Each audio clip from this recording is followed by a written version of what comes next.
This video is a part of numerical lecture series on geology for IIT JAM, and today we shall discuss fault.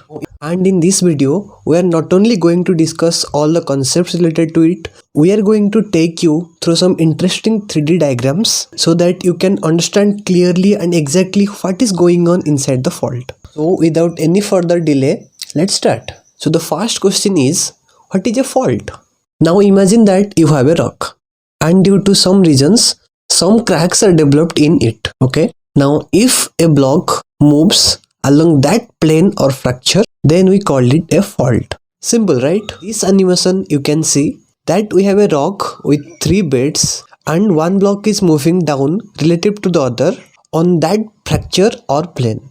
Okay, now see, the first question here is, if the block doesn't move along that particular fracture or plane, then what? So in that case we call it a joint. You can see some of the real life example of some joints, and you can see that there is fractures or cracks in them, but there is no relative movement of the blocks along that crack. So now the basic difference between fault and joint is, if there is movement along that particular plane, then it is called fault, and if there is no movement along the fault plane, then it is called a joint. Okay, great. Now let's discuss some of the terms that are related to fault. So the first term is the fault plane. Now fault plane is a plane along which the movement of the blocks occur. Okay, the plane on which the blocks of the fault moves, that plane is called the fault plane. Now in structural geology, for every plane we have a strike and a dip. Now you note that when the beds are first deposited, they are deposited horizontally like this, and then due to some external forces acting on them, they gradually got tilted. So now if you take a horizontal plane and let it intersect with the fault plane, then the line of intersection of the fault plane and the horizontal plane is the strike of the fault plane. Next term is the dip of the fault plane. So the dip gives the steepest angle of descent of a tilted bed or fracture relative to a horizontal plane. That means whenever a bed gets deposited, it gets deposited horizontally. But then after some time, when it's tilted, then the steepest angle made by the bed with the horizontal plane is called the dip. In this animation you can see the initial and the final stage of the bed and the angle that makes with the horizontal plane. See, in a fault, one block moves or slips over the other block, and on the basis of the direction of the movement of the block, we have three types of fault. One is deep slip fault, one is strike slip fault, and the third one is the oblique slip fault. What is a deep slip fault? A fault in which the net slip of the block is along the dip of the fault plane. Such a fault is called deep slip fault. You can see here, the block is moving in the direction in which the fault plane dips, right? So this is a deep slip fault.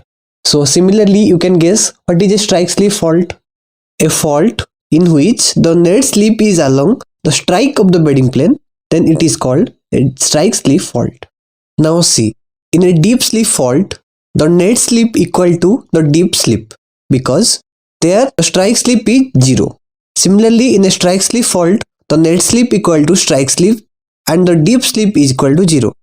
But then we have a third fault, that is oblique slip fault. This occurs when the block moves neither in the direction of the dip nor the strike, but in a direction somewhere intermediate between them. So it's called an oblique slip fault. As you can see in the animation, because it is not exactly in the direction of the strike nor the dip, so it will have two components, strike slip component and dip slip component. And the resultant of these two components will give the net slip, that is the total slip of the block. Now see, what is the strike slip component? It is the component of the net slip along the strike, okay? And similarly, the deep slip component is the component of net slip along the dip direction of the fault plane. And we already know that the strike and the true dip direction of any bed are perpendicular to each other, right? So the deep slip component and the strike slip component would be perpendicular to each other, right? So now if we take the deep slip component and the strike slip component as the perpendicular and base of a right angle triangle, then its resultant hypotenuse will give you the net slip. Okay, now I think up to this much it is clear. So now let's discuss some of the questions that are already asked in the previous year JAM papers. So here is our question which says that in the block diagram, the net slip equal to 100 meters is resolved into the strike slip and the deep slip component.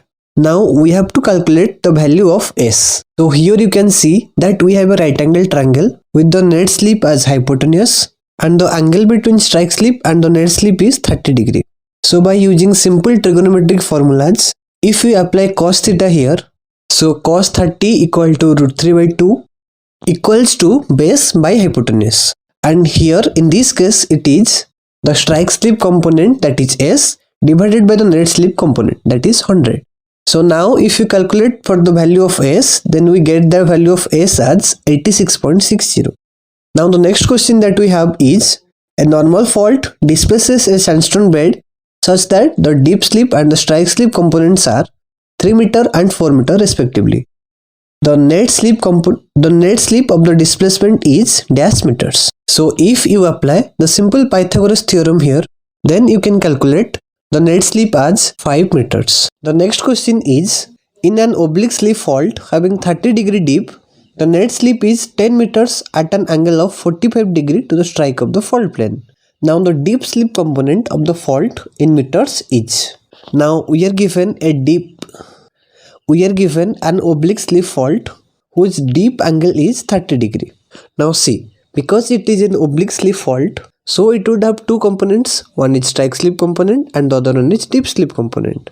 But the deep angle of the fault plane is of no use for this question, because we have to resolve the net slip into deep slip component and strike slip component. So in this case we need the angle between net slip and the strike slip.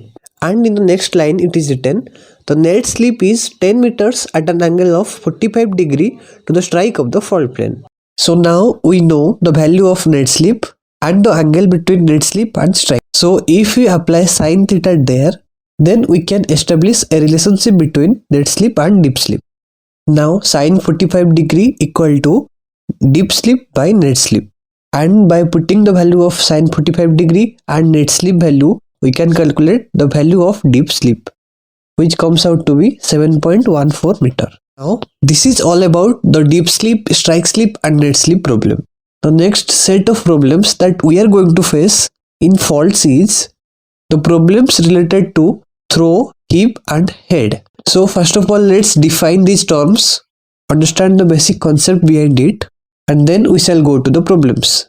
Now in this video, look at the blue bed there. Now if you observe carefully, you can notice that the fault plane along which the displacement of the beds occur, that fault plane is not exactly horizontal or vertical. So it is obvious that it would have a vertical and a horizontal component. The vertical component is called the throw and the horizontal component is called the hip.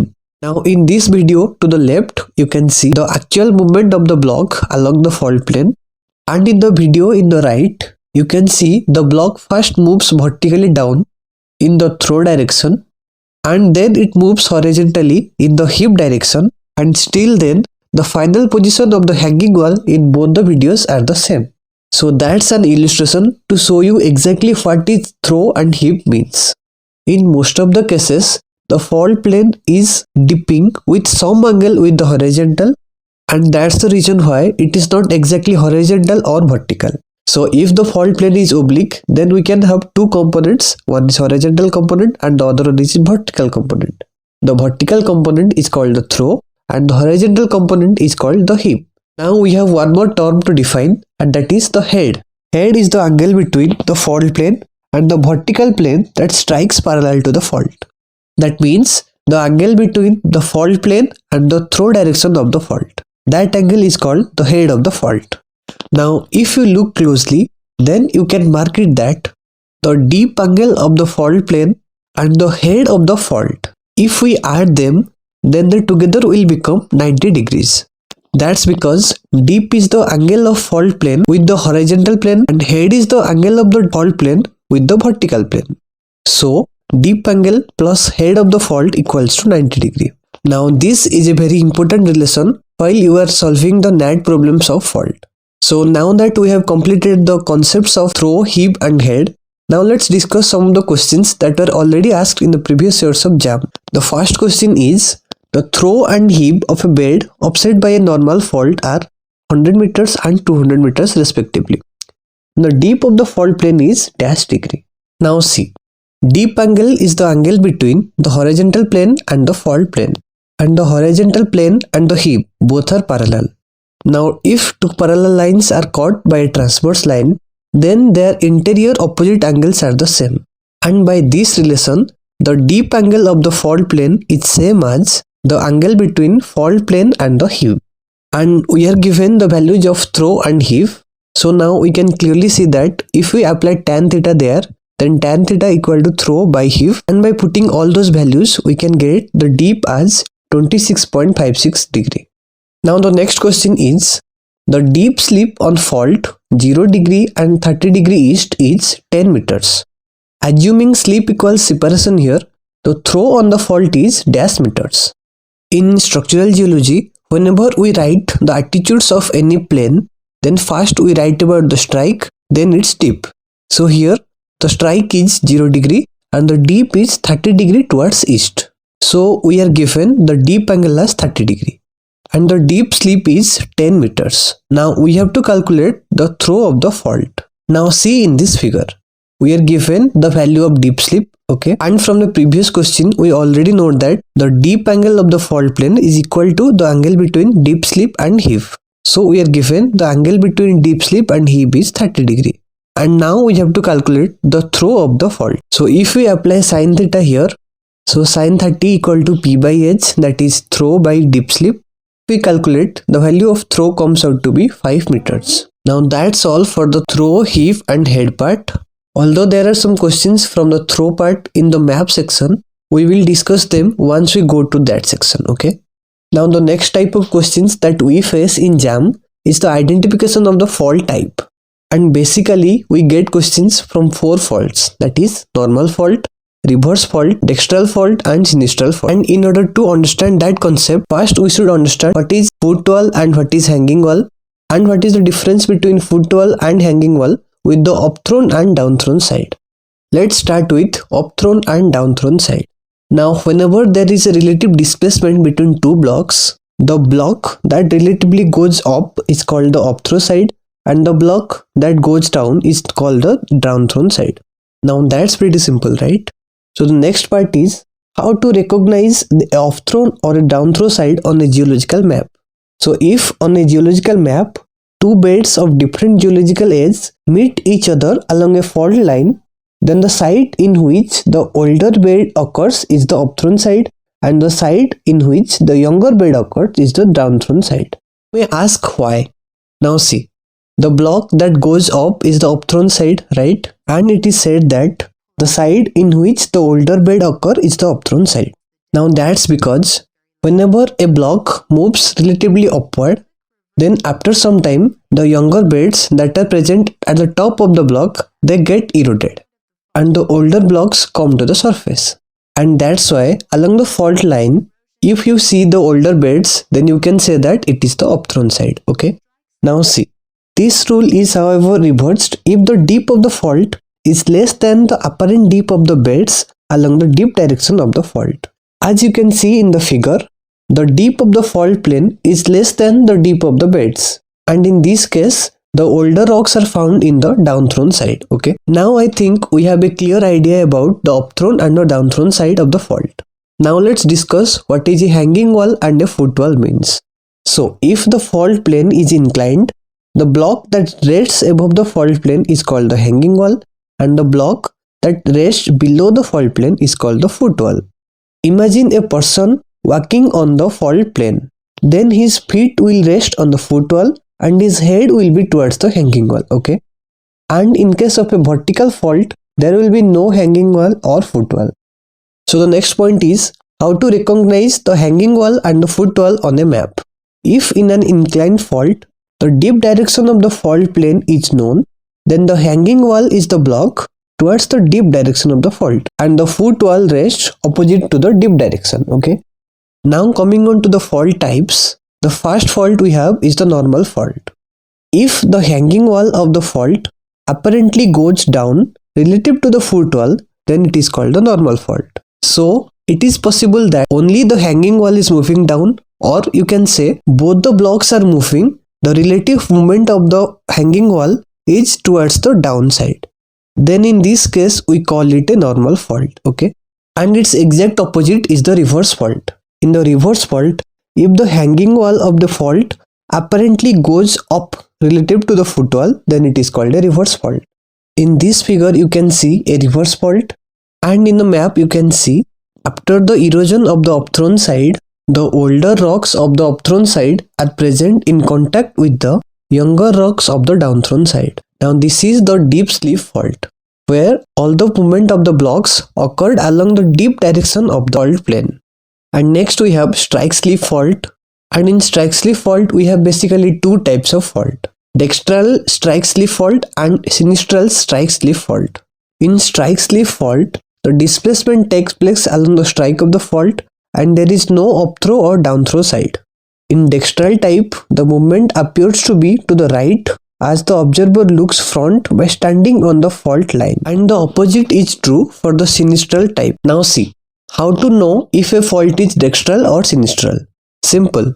Look through the fault line. Now see, if I rotate this image, now we are looking the image along the fault line. Now if you see the right block is coming towards you, then it is a dextral type, or if you observe that the left side of the block is moving towards you, then it is a sinistral type. Now let's discuss some questions based on the identification of fault types. So here in the question it is given, a northerly dipping fault FF has displaced beds P, Q and R. The thickness of the beds across the fault is same. Identify the fault types. So here we are given a fault FF whose deep is towards the northern side. Now we have to find what are the fault types in it. Now see, it is an MSQ question, so more than one option can be correct. So whenever you are confused between normal fault and reverse fault, first try to identify the hanging wall side. That is, which one is the hanging wall. And we have already discussed that if we know the deep direction of the fault plane, then the block which is towards the deep direction of the fault plane is the hanging wall side. And because here the deep of the fault plane is towards the north, so the north block is the hanging wall side.